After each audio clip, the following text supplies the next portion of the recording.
Hey guys, so I wanted to do a little quick tabletop review, initial impressions of this Iron City Rifle Works LRP barrel.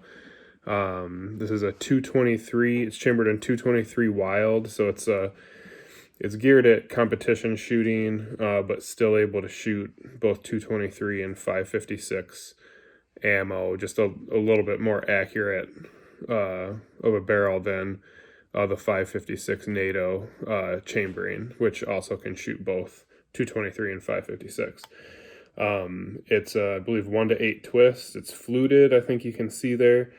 And Iron City, and then you can see this one's obviously Cerekote blue, which is kind of cool. It comes from their custom shop, but they do sell these, and right now at least they are in stock on their website. They've got this blue, they've got a robin egg blue that's a little lighter, they've got a black Cerekote barrel, and a red Cerekote barrel, and then just the raw stainless steel.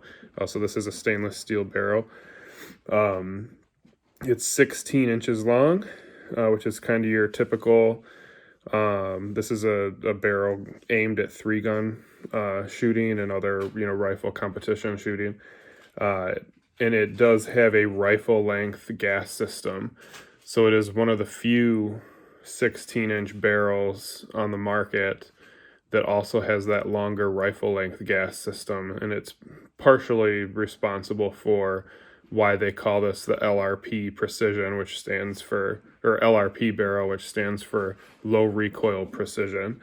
So, shooting this and seeing how much it affects recoil, that'll be for a different video, but I did want to show you this here.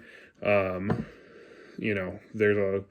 a lot of fluted barrels that probably look like this other than the paint job, but not many have the rifle length gas system in this short of a barrel. Typically you have to jump to 18 inches before you see the rifle length gas system. The rifle length gas system on a 16-inch barrel is pretty, it's fairly unique.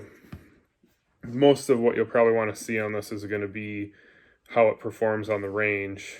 They do guarantee sub MOA, which lots of match grade barrels do. Most of them guarantee that, so accuracy shouldn't be a problem. It usually isn't with modern day barrels, but that 223 Wild chamber should help tighten groups a little bit more over my previous barrel, which was a Wilson Combat 556 match grade. It's a pretty heavy barrel, which I think is going to be partially, has to do with that low recoil claim that they do make.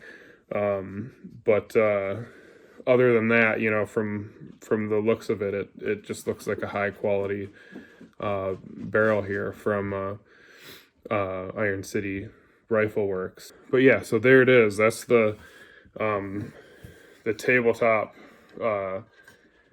unboxing, initial comments, or whatever you want to call it, for the Iron City Rifle Works LRP barrel. This is with the blue paint job, so it's a pretty sweet looking barrel, and I'm excited to get this gun assembled and tuned up and to see how this thing shoots.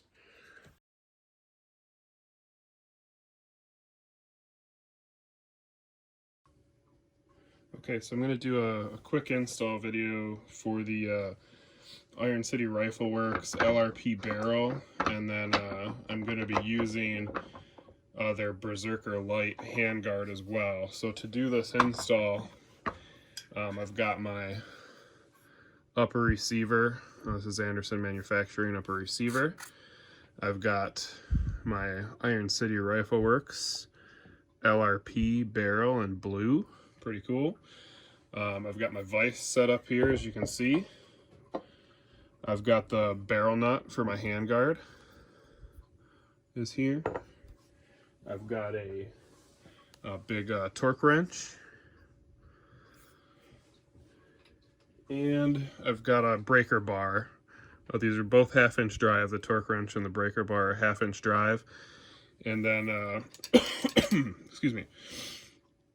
And I've got a 1 3/16 inch Mentium USA 1/2 inch drive crowfoot wrench, meant specifically for doing for barrels and barrel nuts. So this is the one that fits the Iron City barrel nuts, guys, is the 1 3/16 inch. So we're going to use that to torque this barrel nut on. And then lastly, I've got just a regular upper receiver vise brace here. So there's the receiver and the vise, and I've got my barrels. Just gonna, it's a nice snug fit, but nothing too tight here. Slide that in, and you just line up. There's a notch in the top of the receiver, and then a little peg on the barrel, and that just kind of slides in there, and you should have a pretty tight fit here. This shouldn't wiggle around too much.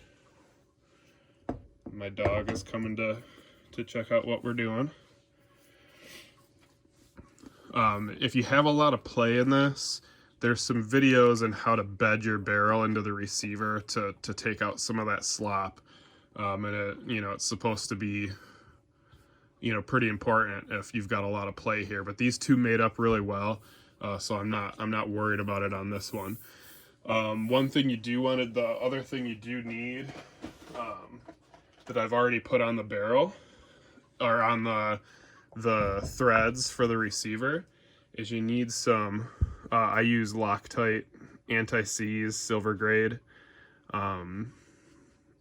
compound here, and I just put a little bit all the way around on the threads of the receiver.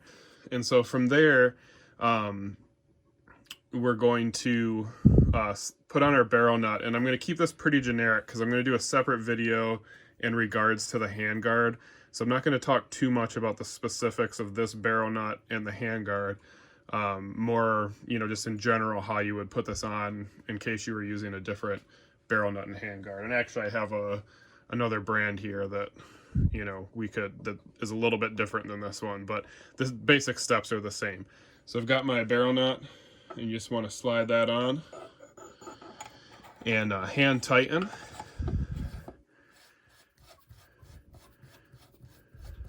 And once you get back to where you can't tighten it by hand anymore, that's when you're going to get your torque wrench out.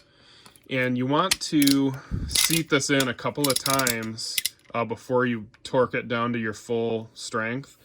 So what you want to do is you want to set this to about a 30-pound torque, which I already have this set up for that. And you want to tighten this barrel nut, and then you want to break it loose, take the barrel nut off, and that's a good time to clean out your extra anti-seize compound. And then you want to repeat that 2 or 3 times at 30 pounds, 30 to 35 pounds, because you want the threads on the receiver and the threads on the barrel nut to really mate together before you give it a final torque. So I'll go ahead and do that here real quick. Again, I've got this set for 30 pounds, and we'll see if my vise is going to allow me to put enough torque on this to get it to break.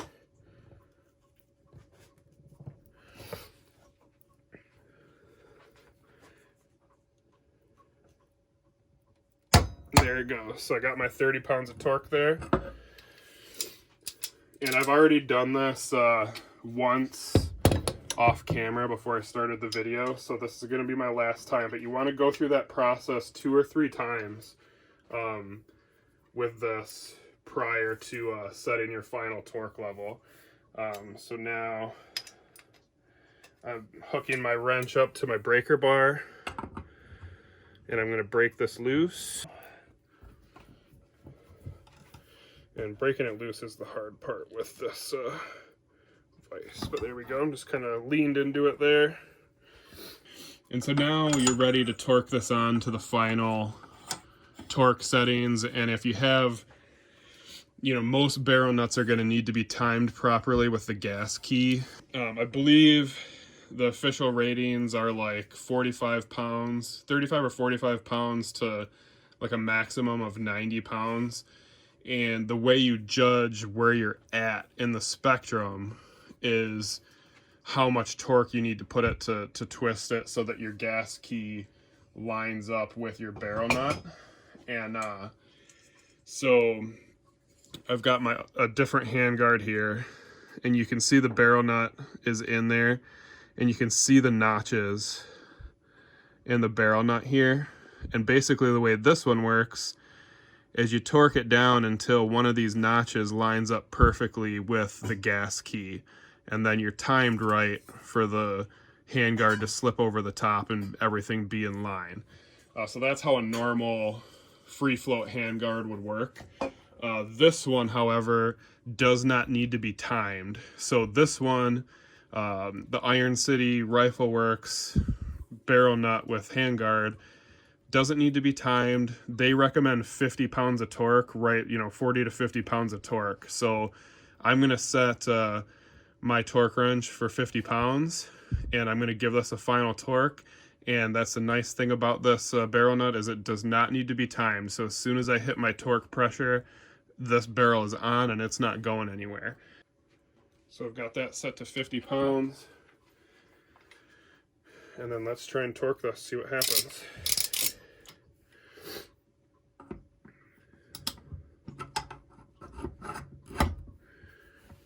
All right.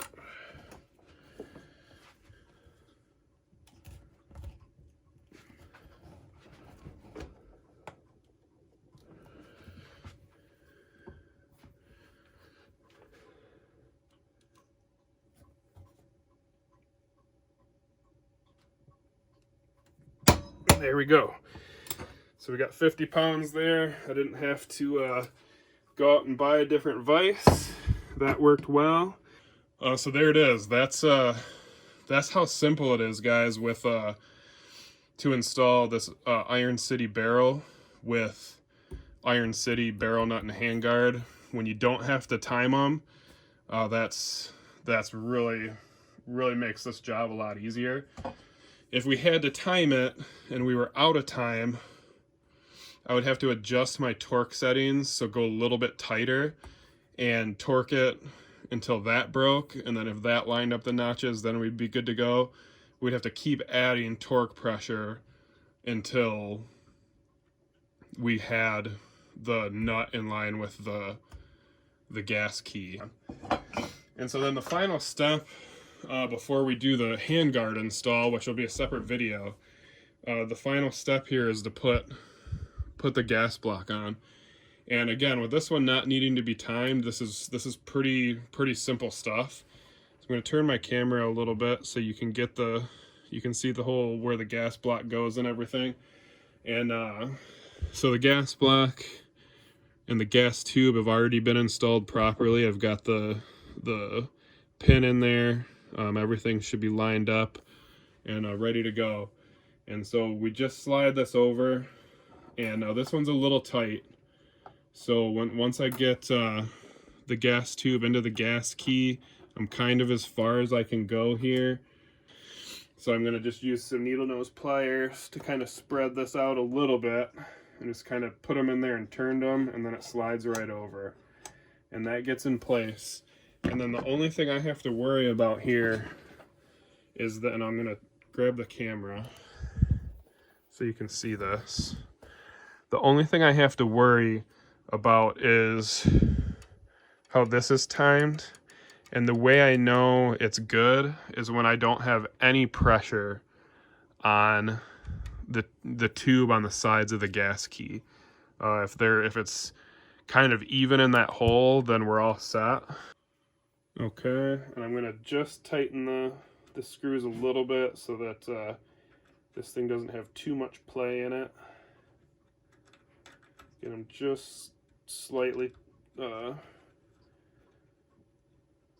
tightened down. And then I'm going to just play with this tube, or the angle that this is on, until I've got the tube sitting in the middle of the gas key. And then I'm going to try and work one of these tight enough to where this thing doesn't budge real easy. You want to double check that your bolt carrier doesn't hit this tube too much. And I don't know if you can see the gas tube kind of poking through there. I want to make sure that the bolt carrier closes into battery freely without hitting that tube. It should go right into the gas key on the carrier. And so I'm going to grab my bolt here. I'm going to put it into the upper receiver. And what I'm feeling for is any contact with the gas tube prior to going into battery. I didn't have to make any adjustments. I went off camera for a little bit because I wasn't 100% certain, and so I wanted to just verify this was all good. So basically, you know, I've got my charging handle and my bolt carrier group, and I'm just kind of putting this into battery. And the one thing that you can see here, that's the bolt hitting the chamber before it locks into battery, is I am getting a little bit of a movement in the gas tube, but it's going up and down. And that's telling me that, you know, this, because there's no support under this from the barrel nut, it's just drooping a little bit, and the keys, you know, as the key for the bolt carrier picks up goes over the tube, it's just lifting it slightly into perfect alignment.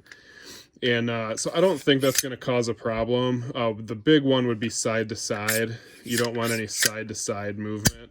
And this little bit of wiggle just seems to be kind of part of the design of this this barrel nut that doesn't need to be timed with the gas key. So that looks fine. There's nothing impeding the bolt from going into battery. It's just once the tube is in the gas key of the bolt carrier, it's just picking up a little bit. It's not actually hitting the outside of it.